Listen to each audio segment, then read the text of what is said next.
Have you ever heard of a skull that screams so loud it made an entire noble family tremble in fear?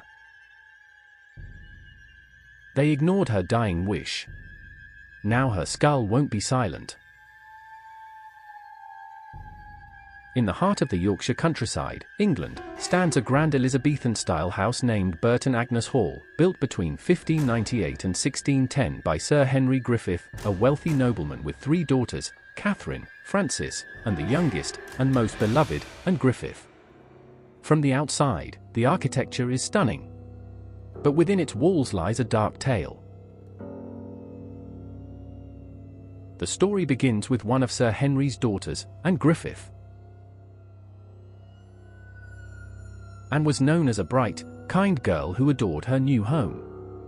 Even while Burton Agnes Hall was still under construction, she often visited the site, marveling at the details. She dreamed of spending her entire life there. But fate had other plans.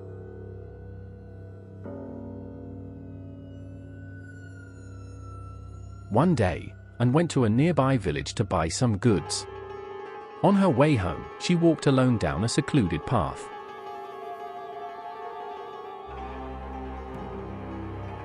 Suddenly, Anne was ambushed by a group of robbers. They tried to steal her jewelry and belongings. But Anne fought back, and as a result, she was struck brutally with a blunt object, rumored to be a wooden stick or a large stone, sustaining a severe head injury. The attackers left her for dead. A while later, a farmer found her and carried her back to Burton Agnes Hall. Her family was shocked and devastated by her condition.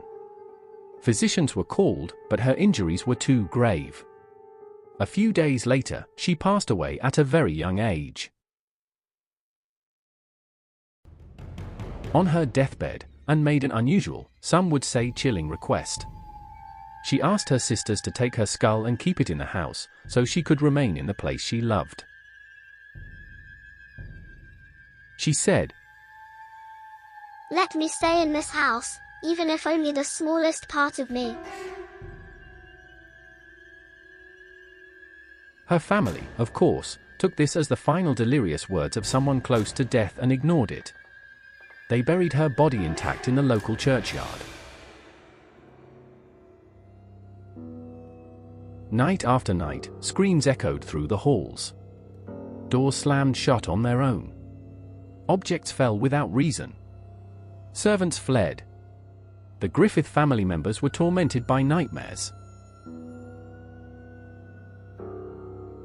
After a series of disturbing events, someone remembered Anne's dying wish. Her grave was reopened. According to legend, her skull was missing, yet there were no signs of the grave being tampered with. Legend says the skull had returned to its true home. Panicked and terrified, the Griffith family decided to honor Anne's request. They hid the skull somewhere inside the house.